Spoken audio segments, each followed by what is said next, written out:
jërë ngeen jëf mbokk ñi sant ci sans limite ñu ngi leen di dalal jàmm di leen jox seen wàccuwaay tey nag ñu ngi toog ak ki nga xamante ne moom moo di Omar Faye bu leeral askan wi ngir fas yéene nag sekk ak moom waxtaan lépp lu ñeel wàllu actualité fii ci réewum Sénégal comme ni ñu koy defee rek ak moom je pense que c'est la 3e fois ñu def ak yow émission mais laata rek ñu dugg ci sujet yi ginnaaw bañ la nuyoo ndokkeel la ci weeru koor gi ñu bàyyi rek nga nuyoon teg internet yi les sànn ci sans limite. maa ngi leen di nuyu di leen ziar di leen baalu àq ci weeru koor bi muy weeru sell weeru jara jaamu sunu borom di nuyu internetu sans limite yëpp man nag maa gëm sans limite man dama leen gëm de par votre pragmatisme et de professionnalisme dama gëm sans limite te ni leen nit ñi di suivre yéen mënu leen ko sax comprendre te nañ dem ba si kanam di ngeen gis te yéen sax yéen a ngi gis macha allah vraiment mention spéciale pour sans limite ñëpp leen di suivre nag ba pare li neex si yéen mooy à tous les niveaux sénégalais bu nekk ci li muy yëngatu boo nekkee comédien boo nekkee danseur boo nekkee internaute boo nekkee mécanicien lu mu mën doon rek yaa ngi sentir sa bopp ci sans limite ci information boobu ci ni baax na ci yow waaye ci loo xamante da nga koy dénoncer pour que nit ñi tenir compte seeni préoccupations et c'est ça macha allah yàlla na yàlla jàppale ngeen gën a jëm si kanam. weeru koor nag lu tax suñu borom du ñu woorloo telle heure ba telle heure ñun ñëpp ñu bokk ndoo ko kenn du ko lekk am na lu mu bëgg a wane. ça veut dire que milliardaire bi ak ku pauvre bi yëpp laa yemale yéen waaye nag dina toll benn moment ba ci ni yow mi am dinaa la xiifloo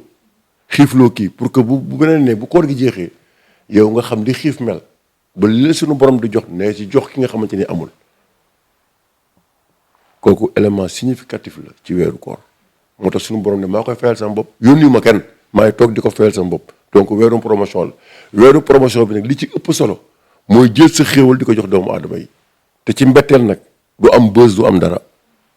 di ko def rek ngir yàlla loolu mooy baatin bi donc je vous remercie. yaakaar naa ni seede yi am na solo comme ni ma ko waxee ci njëlbéen ba rek waxtaan wi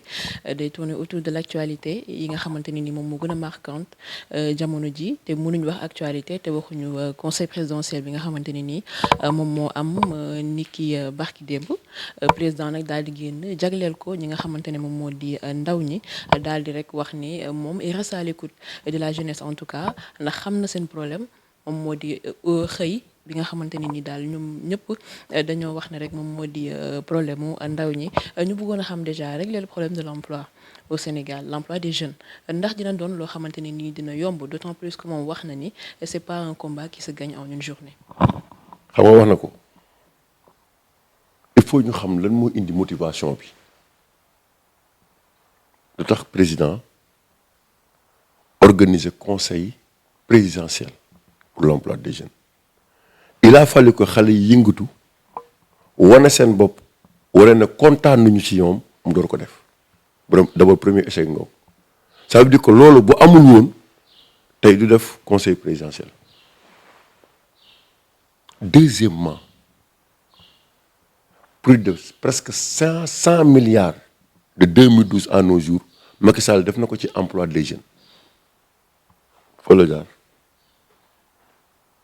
avant ngay def dara da ngay évaluer d'abord li nga jot a def ci xale yi est-ce que am na impact wala amul impact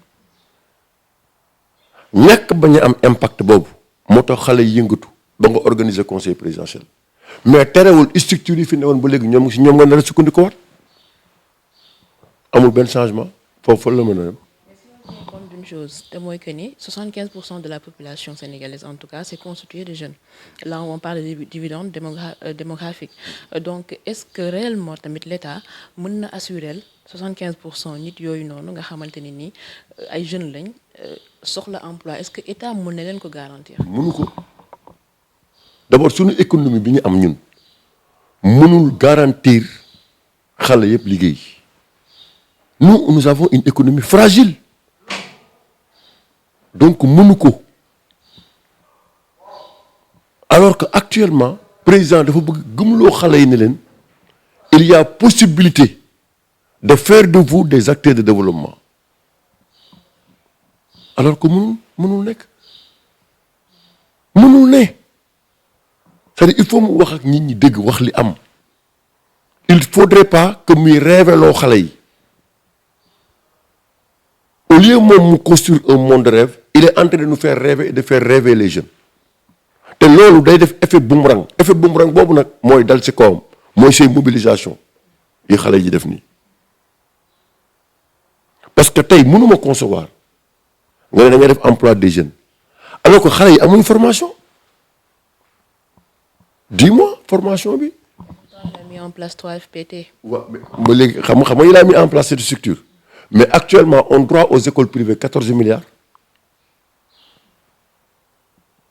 xam nga tey université dem na ba nga xamante ne xale yëpp mënuñu fa nekk mu am ay école de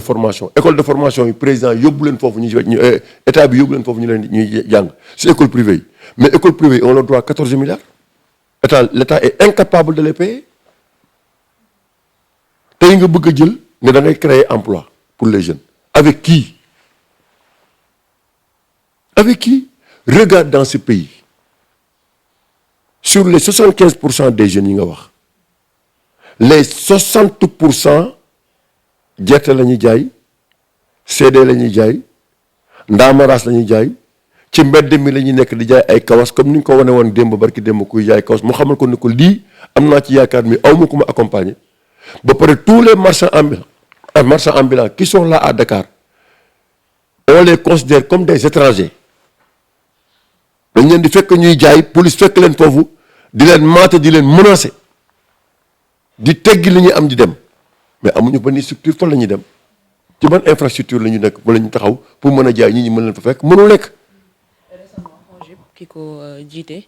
di Thérèse Faye Diouf def na itam benn rencontre daal di wax rek ne dafa signer benn partenariat ak waa CMU pour mën a financer en tout cas marchand ambulant yi est-ce que loolu noonu tamit du loo xamante ne nii c'est considérable effort boo xamante ne consentir nañ ko. du c'est-à-dire que yooyu c'est-à-dire que xam nga la moo gën garaaw saupoudrage taf yëngal ils font du taf yëngal situation am na ku nekk ngi jóg woon bëgg woon président ne ko maa ngi def dara partenariat yooyu ñuy signé amul impact xam nga ban partenariat moo waroon am impact président dafa jëloon lu ñu wax 500 millions je pense si je ne me trompe pas def li ñuy wax partenariat état employeur amul évaluation tey ñu ngi jël 15 milliards ne dañ koy dugal pour def état employeur xam nga état employeur mooy lan mooy journaliste la ma bëgg a liggéey ma ñëw ci waa sans limite état ne waaw sans limite kii de journaliste la mais dañ moo koy jëlal pour tant de période maintenant liñ koy fay yow da ngay fay genn wàll man ma fay genn wàll est-ce que gis nga xale bu ko am il y en a pas bu amee nañ ñu defal évaluation bi génn ñu liste bi waaye léegi nga bëgg ko jël yóbbu fa 15 milliards 15 milliards yoo xamante ni après kenn du xam fu muy dugg c'est dangereux ce qui se passe moo tax loolu laa lay wax maintenant emploi yi ñuy wax ci xale yi mënul ne dans un pays où les gens où on ne produit pas Sénégal du ñu produire un pays qui ne produit pas même suñu li ñu am ñun mënuñu ko suñu culture yi ñu am ñun mënuñu ko utiliser à bon escient waaye léegi loolu nan nga mën a créer emploi yow boo amee darkase mënoo ko utiliser boo amee gerte mënoo ko utiliser boo amee soble mënoo ko utiliser comme ni la faut dara mënoo ko def yow pousse sax doo ko créer nga bëgg a xëy suba nga ne da nga bëgg a def ba xale yi mën a doon seen propre acteur de développement donc boo leen joxee xaalis si yan filière lañ koy dugal yoo xamante ne c'est productif mënul ne nga jël xale bi jox ko 1 million naka liggéeyal lan lay def entrepreneuriat du suñu culture ay ñu si préparer wu ñu jeunes yi à ça fu mu nekk nii pour xale yi fu mu nekk nii président emploi yi muy wax pour ñoom da ngay toog sa bureau chaque weer ngi di ko fay ñoom loolu mu nekk seen bopp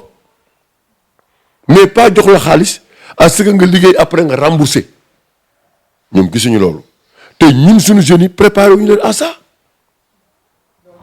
déggee au préalable dañoo waroon a former jeunesse sénégalaise. ñu jàng li nga xamante ne moom moo di entrepreneuriat. mais bien sûr dañ leen di formater leen ñu préparer wu xam pour def ko ba pare aussi filières yi ñuy utiliser mu am ci ñu xamante ni nañ mën a liggéey ak ñoom industrialiser suñu réew suñu industrie elle est agonisante y a pas d'industrie il y en a pas un pays qui n'est pas industrialisé nan nga bëgg a def jël xaalis di ko jox xale yi ñu dugg ci ay filières yoo xamante ni dañ ci mën a taaba am lu ñuy def yow defoo dara yow ceeb bi nga waxoon sax ci autosuffisance en riz amoo ko on est obligé di importer ay ceeb waaye léegi xale bu bëggoon dugg ci ceeb bi na fa lay jëlee ceeb mënul ne nañ waxoon ci dëgg yooyu taf yëngal la préparé wuñu ko ne se sont pas préparés à régler le problème des jeunes d'autant plus que aujourd'hui l'école publique bi yëpp ñoom xam nañ ne dee na école privée bi léegi lañ favoriser xale yi pour ñoom léegi ku jàng école publique sax vraiment loolu pour moom dëgg-dëgg loolu sax gàcce la léegi dans les familles pourquoi parce que l'État n'a pas privilégié l'école publique maintenant fu mu nekk nii état bi li ñu bëgg mooy rey école publique dootul utiliser ñëpp dem dans le privé waaw nan nga mën a toogee yow amoo sax loo jëndee kilo ceeb nga bëgg a jël sa doom di ko yóbbu dans le privé donc ñoom li ñu waroon def mooy renforcer l'école privée renforcer les universités permettre xale yi ñu mën a def ay formation comme au temps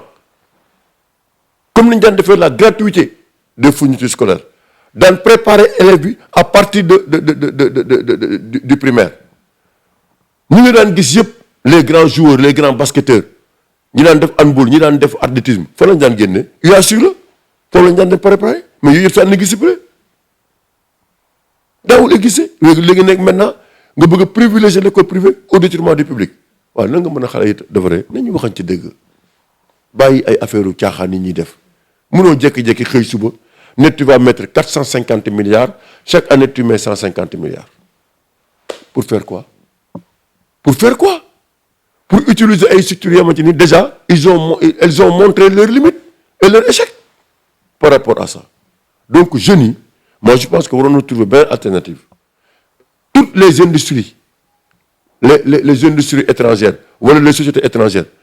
en grande partie dañuy bénéficier wu d'exonération de la part de l'État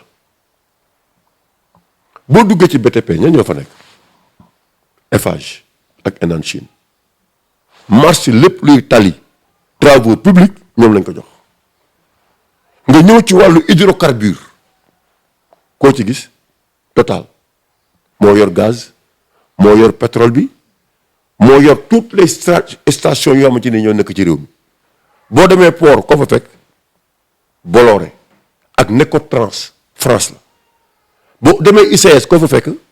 indien yi nga ñëw ci fer bi ko fekk étranger yi nga ñëw ci lampadaire c'est la France nga ñëw ci tey matière SA mooy defar pont yi autopont yi matière SA te dañ leen koy jox marché yi ba pare ñu sous-traité ko avec des Chinois boo duggee ci géej gi c'est les étrangers qui sont là-bas boo ñëwee ci agriculture bi ñoo fa nekk Séné India des Portugais des Italiens ñoo jël suñu suuf si yëpp tey di def agro business Séné India boobu tey boo ñëwee ci immobilier boo ñëwee fii virage ñoom ngay fekk foofu nga dem ñaajo nga fekk leen foofu barki démb lañ leen jaay immeuble fii immeuble Brière bi nekk en face Assemblée nationale ñu fi ñëw fa tabax immeuble waa Sénégalais où sont les Sénégalais dans tout ça les sociétés sénégalaises te ñoom rek ñoo mën a créer emploi l'État ne peut pas l'État nekk fi pour créer ay emploi État dafa nekk pour accompagner le secteur privé national alors que mënoo am benn secteur privé national bu baax nga bëgg a xëy suba tey boo accompagner woon sans limite accompagner les médias accompagner les industries médiatiques nga xam ne entreprise médiatique yëpp tey État am na loo xamante ni teg na ko en place di leen jàppale doo leen créer emploi doo leen am beaucoup plus de matériel et tant d'autres ngeen indi ñeneen foofu la ñuy xaaree État moo tax li muy def nii c'est des détails te président boo xoolee ci présidium bi il y a que des vieillards Modou Guiro il est en retraite du bàyyi indigène kenn ki kal la béy di añ mooy représenté ñan le patronat béy di añ ban njariñ la am ci réew mi wax nañ ma ko wax man ban njariñ la am ci réew mi ba ñu jël béy di añ du toog foofu béy di añ il est incapable de contribuer à régler le problème des jeunes parce que ñoom c'est des bras armés des Français et des étrangers loolu moo am liggéey lu ñu réew mi léegi ñu bëgg a taxaw privilégié leen. ci pàcc boobu yaakaar naa ne mën nañ évacuer question boobu daal di dugg ci leneen parce que l'actualité c'est aussi la sortie du président Ousmane Sonko mu bëri nag ay ponk yu bëri yi mu waxtaanee mais dans l'ensemble rek ñu def décryptage yu sortie bi naka nga ko jàngatee. waaw xam nga Sonko ne peut pas amul culture boobu toog lu yàgg du wax ci mbiru Sénégal loolu Sonko mënu ko amul patience boobu. Sonko nit la boo xamante ni ne moom li mu am ci dénoncer les tares du pouvoir la si bokk may na ko mu am légitimité bi mu am may na ko aussi tey mu jël 3e ci élection présidentielle donc moom bu toogee nii waxul ci situation réew mi moom loolu mënu ko amul patience boobu moo tax je comprends parfois ses sorties parce que il faut muy wax moom wax boobu mooy yokk légitimité am moo koy dimbali pour ñi di ànd ak moom. daal en quelque sorte taxawaayam dëgg parce que xam na ne li mu am c'est parce que taxawaay bi mu am ci côté askan wi dénonciation yi muy def ak yi muy def moo tax mu am li mu am donc bu toogee nii defu ko dafay am lu ko manqué. Il va même trahir sa conviction en quelque sorte. Il va même trahir ça moo tax il faut que muy wax et à juste raison il est en politique il peut pas rester comme ça il peut ne pas parler d'autre chose malgré la situation. mais quand même réew mi ni ñu koy doxalee il faut mu fi wax mënoo ko tere mu wax loolu parce que moom loolu dafa bokk ci li nga xamante ne tey moo koy consolider dans sa position et je le comprends dans ce sens et c'est normal parce que réew boo ko bëggee bu si réew mi bu Sénégalais yi nekk ci benn situation il faut nga wax sur leur problème il faut nga wax donc moom foofu la toll loolu moo tax tey mu def sortie bi expliquer wax orientation yi wax aussi réew mi fi mu toll selon sa perception des choses mënuñu ko bañal waaw. am na solo li ñu dese ci temps bi bëriwul ñu dugal rek beneen question d'actualité te mooy l'affaire des faux médicaments je pense que vous avez dit que da nga am beneen perception par rapport ak sujet bi naka la tëddee affaire des faux médicaments ndax mën nga ñu see ñëwal ak naka nga gisee mbir mi. waaw xam nga gis nga Sénégal nag dafa bëri désinformation bëri cabale bëri ay lobby surtout milieu pharmaceutique bi lobby bu extraordinaire la industrie pharmaceutique d'ailleurs même avec les vaccins Covid-19 tu as vu c'est des lobbies qui sont là parce que c'est des milliards yu nekk ci milieu bi. Qu'est-ce qui s'est passé sur cette affaire li ñu waxal douane yëpp dara amu ci société chinoise bi ñuy wax 10e fois muy am attestation d'importation des produits pharmaceutiques et du matériel médical moom la ñuy wax dispositif médical. moom la ñu ko tuddee dispositif médical waaye ñooñu du ñu xool ñooñu attestation yi kan moo la ko joxoon est-ce que douane mooy joxe attestation pour que bu fekkee dafa am matériel médical bu war a ñëw wala médicament mu dugg ci réew mi waaw ñooñu li leen autorisé ba ñu seen produit yooyu ñëw duñ ko wax boo ñëwee indi matériel bi douane bu xoolee na yow am nga attestation lan la war a def du bàyyi mu dugg mais. da koy bàyyi mu dugg mais dugg boobu doo fay le dispositif médical est défiscalisé et détaxé amul looy fay comme taxe est-ce que douane sawar na ci loo xamante ni doo fay taxe dañuy waxtaan rek est-ce que douane sawar na si xanaa douane kay dañuy fekk lu ñuy taxé ñu jéem si ut dara ba waaye lu xamante ni bu fi duggee kenn du ko taxé c'est détaxé lu ñu koy dee donc fan lañ mën a joxe comment dirais-je tuumaale douane ne complice lañ wala ils sont dañu bokk ci deal bi. justement à quelle fin tey jii. mais à quelle fin c'est peut-être que ñii di indi médicaments yi ça n'arrange pas d'autres am na yeneen ndóbbi yoo xamante ni tey lu ñu mën a def pour jaxase dañ koy jaxase loolu la xeex la ah ni ñuy xeexee pétrole bi nii ak gaz bi nga gis ay ñu créé ay lobby ñoo xamante ni fii dañu créé lobby fii ki créé lobby fii teg ay cabal ñii am seen nit ñi ne nen jéem a poignardante entre eux loolu moo am ci aussi ci kii ci médicaments yi ak ci matériel médical bi bu la fàttali c'est des milliards loolu la rek moo tax ñuy def li ñuy def yëpp mais douane li ñuy dugal ci réew mi plus de 1000 milliards la bu du woon douane du ñu fay salaire bu du woon douane li ñu am ne duñ ko am bien que taxes yi parfois mu metti si suñuy commerçant mais douane mooy def liggéey boobu yëpp donc waruñu fragiliser la douane mënuñu jël lii di ko def c'est pas un dossier dañu bëgg produit yooyu di ñëw ñu bañ fi ñëwati te ñooñu koy def te d'autres personnes qui sont ailleurs nga xamante ni leurs intérêts sont mis en jeu ñoom ñooy def lii te dal xool fi muy mujjee du dem fenn donc nañ bàyyi di désinformer gis ngeen instant bi ma lay wax ni am na camion boo xamante ni ne médicament yu bëri la def de plus de ay milliards douane jàpp na ko te waxuñu ñu bëgg a jël lii def ko une information alors que ñii dañu am autorisation am attestation ñu dugg ci biir réew mi te yooyu yëpp dina génn moo tax ma ne lii daal injustice bi daal vraiment toll na fa ma ci nag non dafa ndànk aussi Sénégalais yi aussi ils sont intelligents il faudrait pas que ay nit commencé rek dara am rek ñu anticiper sur une information rek bëgg a nax Sénégalais yi ñëpp gëm loolu li ñuy wax c'est faux. C'est archi faux, c'est de la désinformation, ça n'existe pas. Chinois yi fi indi garab yi ànd ko ak Sénégalais yi ko fi indi fa docteur boobu dañ leen jox attestation bu leen fi tax ñu dugg ko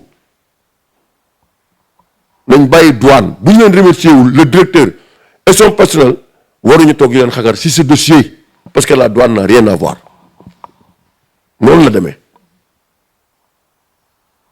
léegi nag nañu xool fi muy mujjee te nag dama bëgg ngeen suivre ko tamit. Chaque fois boo amee évolution je reviendrai vers vous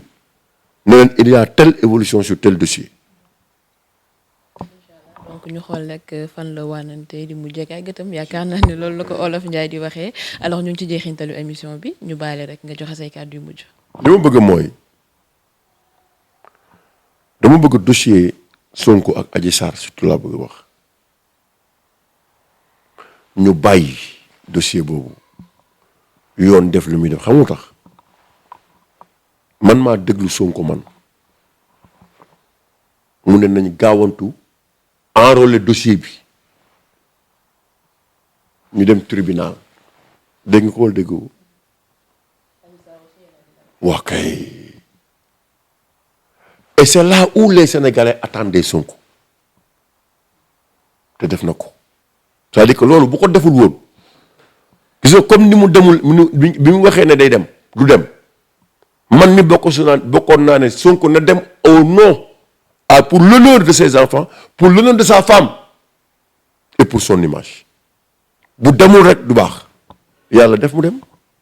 dem bi tey gis nga lu mu jur donc lii nga xamante ni ne tey mooy procès bi te mu wax lu kàddu yi mu ci wax c'est ce Sonko-là que les Sénégalais voulaient entendre que ce Sonko-là que les gens voulaient voir mooy ñu tuumaal ko ci dara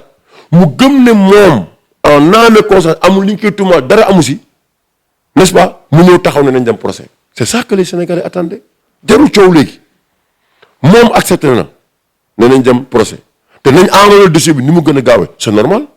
nañ ko enrôler ni mu gën a gaawee aussi pour que ñu dem tribunal ñu Sénégalais yëpp xam de quoi il s'agit autant aussi Adji Sarr loolu la wax ne nañ dem tribunal bu ñu demee foofu nag affaire bi leen est-ce que jaratina débat selon toi ma sœur jaratul débat nañu bàyyi léegi juste def liggéeyam mais ci biir loolu yëpp aussi Sénégalais yaa ngi xool parce que meilleur juge c'est le peuple te du ñu nangu sur ce dossier là que mu am une jurisprudence par rapport à l'affaire de Karim Wade et à l'affaire de Khalifa Sall parce que gis nga ñoom nga tuumaal leen tuumaal bi sénégalais yi duñ ko gëm dafa yombul aussi ci régime Macky nañ ko waxante aussi tellement on a une justice instrumentalisée à un niveau tel que même man mii sax su ma defoon dara ma xam ne maa ko def te muy dëgg boo ma yóbboo dañ ñaan deful dara ci parce que nit ñi yàgg ji instrumentaliser justice bi ñoom boo ànd ak ñoom buñ la téewee 4 mois ngay def ñu defal la liberté provisoire wala yenn saa si doo tëdd bu dee keneen ñu tëj ko pendant des années xam nga yooyu aussi bu amee te kooku ngay tëj deful dara yoon la à ce que l'affaire de Sonko là ñëpp ne wéy il y a complot il y a telle chose parce que ni ñuy orchestrer suñu justice moo baaxul et ça vraiment c'est dommage donc sur ce dossier là li may ñaan Sénégalais yi moo ñu toog ñu dem procès maintenant li ñuy wax duñu ay dof bu dee xel nangu na ko dinañ ko xam bu dee xel nangu ko nangu le peuple sera toujours là et debout pour combattre l'injustice à tout niveau à tous les niveaux nag. Monsieur Omar Faye bu leeral askan wi waxtaan bi am na solo di la jaajëfal ci sa disponibilité di leen jaajëfal itam mbokk internet yi di leen wax nag ne waxtaan bi noonu la toll woon di leen jox dig daje beneen yoon jërë ngeen jëf.